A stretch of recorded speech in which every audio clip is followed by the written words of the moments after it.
Bom dia, boa tarde, boa noite. Aqui quem fala é o Márcio, do meu, do seu, do nosso canal Sempre Fla. Estou chegando com um BRT cheio de informações do Mengão para você, galera. Vou falar que o Flamengo ainda de ressaca perdeu para o Corinthians no Maracanã. E tudo sobre Coritiba e Flamengo, 36ª rodada, dia 6, amanhã, domingo, às 16 horas, no estádio Couto Pereira. Falaremos também de renovações e saída de jogadores e também de contratações e interesses do Mengão para 2023. Mas antes, quero agradecer a todos os inscritos no canal e colaboradores. Em meu nome, em nome do Levi, o nosso muito obrigado a vocês por nos ajudar a atingir a meta de 1.400 inscritos no canal.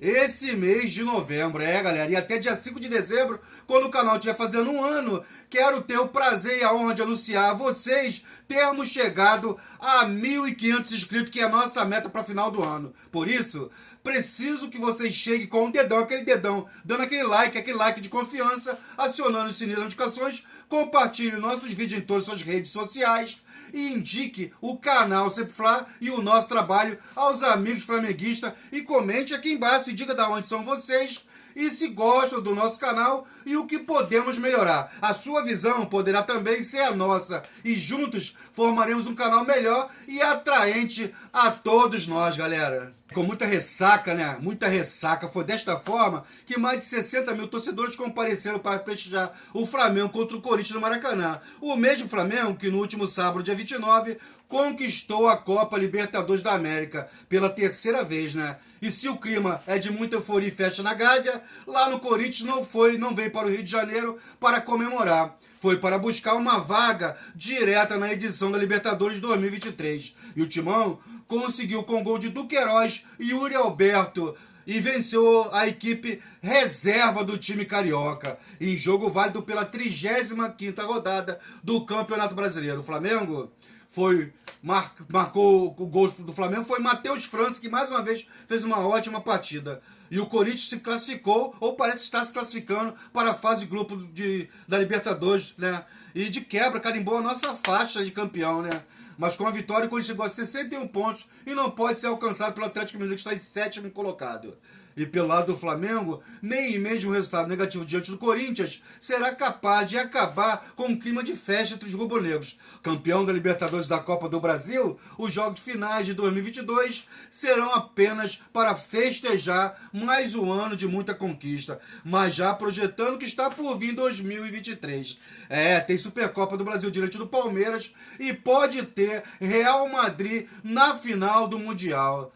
E quem jogou muito pelo lado dos paulistas foi o Yuri Alberto, autor do segundo gol do Corinthians. O jogador participou bem da partida e ajudou nas investidas ao ataque do Timão, buscando os espaços na defesa adversária. Ainda no primeiro tempo, obrigou o Hugo a fazer uma excelente defesa. E mais uma vez, quem foi mal pelo lado do Corinthians foi Roger Guedes. Se na final da Copa do Brasil o atacante ficou marcado por perder um gol praticamente feito, mais uma vez o camisa 10 do Timão não foi muito bem diante do Flamengo. Roger Guedes teve a atuação apagadíssima e deixou o jogo durante o segundo tempo.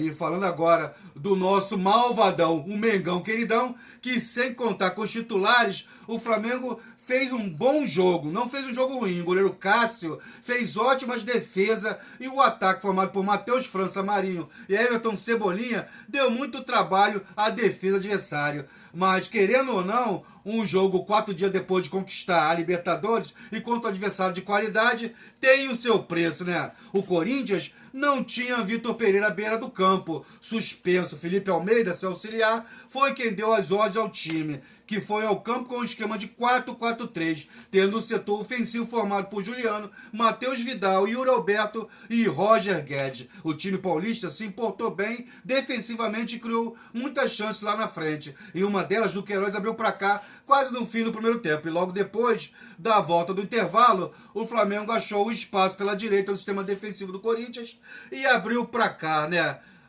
Na etapa final, o time paulista sofreu mais na marcação e na transição ao ataque. Porém, em uma jogada de Mendes, Yuri Alberto recebeu em meia marcação, dominou e bateu na saída de Hugo, né? E antes da bola rolar, os jogadores do Flamengo que foram poupados nessa partida entraram em campo com um troféu da Libertadores da América da Copa do Brasil, conquistado recentemente. Eles posaram para a foto e os levaram para a próxima da torcida, levando os rubro-negros à loucura e aos gritos de tricampeão, de tricampeão. E poupados da partida contra o Corinthians, Gabigol, Diego Ribas e Léo Pereira não compareceram ao Maracanã para prestigiar o jogo. O restante do grupo, que não foram relacionados, esteve presente e levou os troféus da Libertadores da Copa do Brasil para uma volta olímpica num gramado antes da bola rolar. E a assessoria de imprensa do clube não informou o motivo do não comparecimento do trio. Empolgados, os torcedores rubro-negros deram o recado ao Real Madrid, o clube espanhol campeão da Champions League e que garantiu vaga no Mundial Interclube de 2023. Os rubro-negros entraram com um grito: Real Madrid pode esperar, a sua hora vai chegar. Galera, o vice-presidente, galera, Marcos Braz, havia puxado esse cântico no vestiário do elenco após a conquista da Libertadores em Guayaquil, lá no Equador. Lembrando que os jogadores do Flamengo, em grande maioria, pintaram o cabelo de louros e os que mais chamaram a atenção foram o zagueiro Davi Luiz com seus cachos e goleiro Santos, de personalidade muito mais introvertida, né? Quando o Rodinei entrou em campo no segundo tempo, a torcida do Flamengo, em alto e bom som, cantou: fica Rodinei, fica Rodinei. O árbitro dessa partida foi o Ramon Abad, né, lá de Santa Catarina, e que errou em não marcar um pênalti a favor do Flamengo, um toque no braço do zagueiro Balbuena, claro demais, né? Os seus auxiliares, Kleber Lúcio Gil, né, e Thiago Americano. O árbitro do VAR, Daniel Nobres, né? E o árbitro da FIFA do Rio Grande do Sul. Os cartões amarelos, Rony pelo Corinthians e os gols da partida do Queiroz aos 42 minutos do primeiro tempo, Matheus França aos 3 minutos do segundo tempo, dando um totozinho por cima do Cássio, que saiu e nada pôde fazer, um lindo gol. E aos 30 do segundo tempo, Yuri Alberto fez o gol que deu a vitória à equipe paulista. Lembrando, galera, que o Flamengo formou com Hugo no gol, Mateuzinho, Pablo, Fabrício Bruno e Ayrton Lucas, né? Que foi muito bem na partida. Pulgar, um dos melhores no meio campo. Depois entrou João Gomes, Vidal e Vitor Hugo. Depois Everton Ribeiro, que entrou, deu novo gás e dinâmica no jogo. Marinho, depois Matheus Gonçalves. Cebolinha, depois Rodinei, que foi ovacionado quando entrou. E Matheus França, saindo, dando a entrada a Mateusão. O técnico Dorival Júnior. No Corinthians, venceu com Cássio, Bruno Mendes, depois Fagner e Balbuena. Robert e Fábio Santos, Fausto do Queiroz, depois Rony, Juliano, depois Gil, Matheus Vital, depois Ramiro, Roger Guedes, depois Renato Augusto e Yuri Alberto, que foi o melhor jogador pelo lado paulista. O técnico do time paulista foi o interino Felipe Almeida. E assim foi a história desse jogo, Corinthians 2, Flamengo 1, pela 35ª rodada do Campeonato Brasileiro, galera. Galera, o assunto agora é a 36ª rodada. É o Coritiba e Flamengo, né?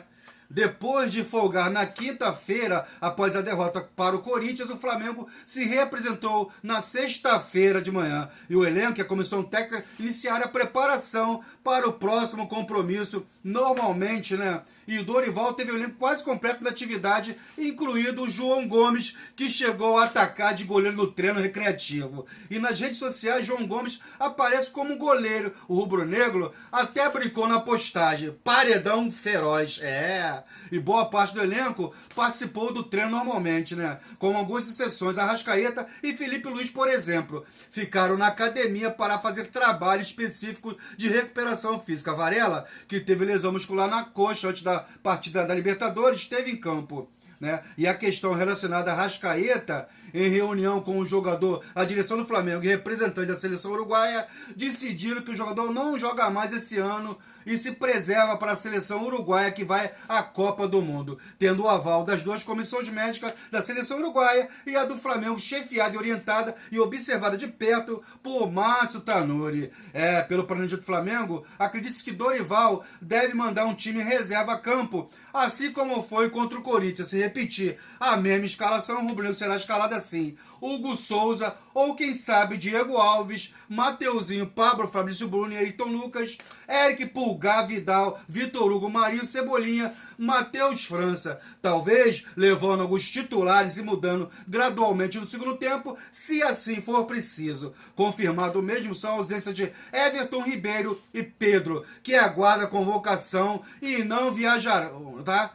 Galera, lembrando que o próximo compromisso do Flamengo é contra o Coritiba, neste domingo, pela 36ª rodada do Campeonato Brasileiro. As equipes em campo às 16 horas no estádio Couto Pereira. E o trio dessa arbitragem de Coritiba e Flamengo ficar por conta de Rafael Cláudio de São Paulo, o árbitro assistente número 1, Danilo Ricardo, também de São Paulo, o árbitro assistente número 2, Neuza Inês Bach, também de São Paulo, quarto árbitro Leonardo Ferreira do Paraná, analista de campo, Faustino Vicente, do Paraná. O árbitro de vídeo, Rodrigo Guarizo Ferreira, também do Paraná, né? E o árbitro do VAR, Vinícius Furlan, de São Paulo. Lembrando que o observador do VAR é o Marcos André Gomes da Penha. Todo o tri aí, né, sobre a arbitragem desse jogo aí envolvendo Flamengo e Coritiba. Em relação também, galera, às renovações, e depois de garantir 2 títulos em praticamente entrar de férias em 2023 e 2022, né, o Flamengo já começa a pensar na próxima temporada. Isso porque na próxima semana a diretoria do Clube Carioca pretende iniciar as conversas para renovar o contrato do técnico Dorival Júnior e do experiente Davi Luiz e Felipe Luiz. Os casos são considerados distintos, né? Porém, há um otimismo do rubro-negro para a permanência do trio. Com Dorival, a tendência é que a renovação aconteça de forma natural, já que ambas as partes já demonstraram, né, interesse, né?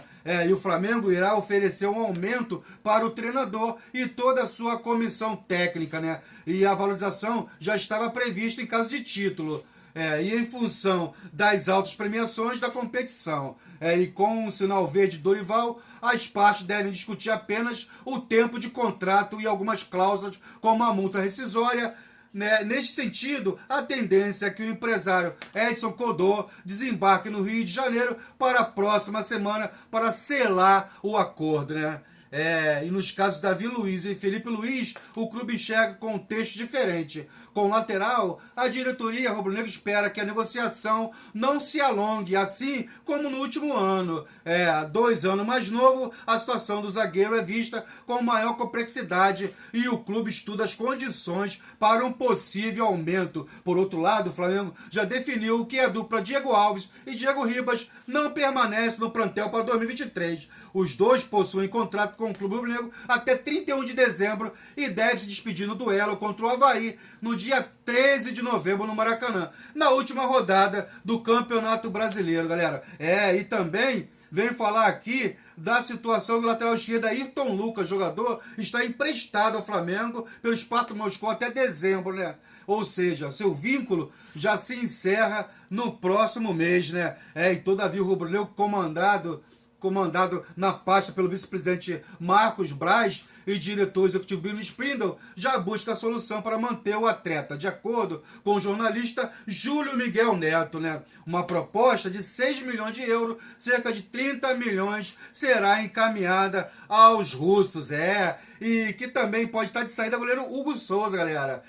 Outro que pode estar saindo e o clube aguarda a proposta do exterior. Hugo Souza já recebeu sondagem de clube como da Holanda e Portugal nos últimos anos. O Ajax da Holanda promete se intensificar os contatos na próxima janela de transferência. E o Estoril de Portugal está interessado no arqueiro também. A informação das investidas dos europeus foi divulgada também, primeiramente, pelo jornalista Júlio Miguel Neto. Ainda de acordo com o repórter, Dorival Júnior teria dado sinal verde para a liberação do cria do Ninho do Urubu, que tem um contrato até 2025. E com a saída de Hugo, e o fim de contrato de Diego Alves, o Flamengo procura já há algum tempo outro goleiro, né, galera? E o nome de contexto da Gávea é de Agostinho Rossi, 27 anos, já tendo sua rescisão amigável bem adiantada com o seu clube atual, o Boca Juniors, que lá ele joga desde 2020. O goleiro argentino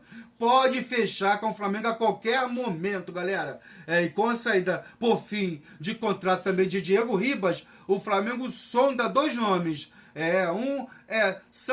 Lorenzo Faravelli, meia do Del Valle, que foi o carrasco do São Paulo na final da Copa Sul-Americana de 2022. Sua posição de origem é meio central, mas podendo atuar de meia esquerda ou até mesmo um pouquinho mais recuado. Outro nome que interessa o Flamengo é de Luca Nicolas Orellano, ponto ofensivo do Vélez. Esse ainda tem contrato com a equipe argentina ainda. E para fechar o ciclo de informações de hoje, galera, durante o programa da ESPN Futebol Clube dessa sexta-feira, dia 4, o apresentador João Guilherme destacou quais são os próximos alvos da diretoria do Flamengo, né?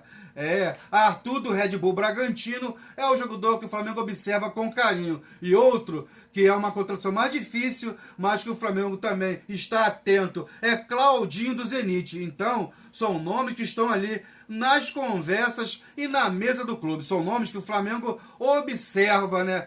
Galera, apontou aí o João Guilherme, né? Sempre bem informado no tocante a Flamengo. Galera, é isso aí, vou encerrando por aqui, pedindo a vocês para chegar e dar aquele like de confiança, acionando o sininho das notificações, compartilhando em suas redes sociais e divulgue aos seus amigos o nosso trabalho e comente aqui embaixo nossos vídeos. E mais uma vez, sem o apoio, carinho e a força de vocês, nada disso aqui seria possível. Nos ajude a levar o nosso sonho adiante e com vocês o canal Sempre Flá está crescendo e rumo agora aos 1.500 até 5 de dezembro. Tamo junto, um beijo enorme no coração de todos vocês. E isso aqui, galera, isso aqui, ó, é Sempre Flá. Valeu!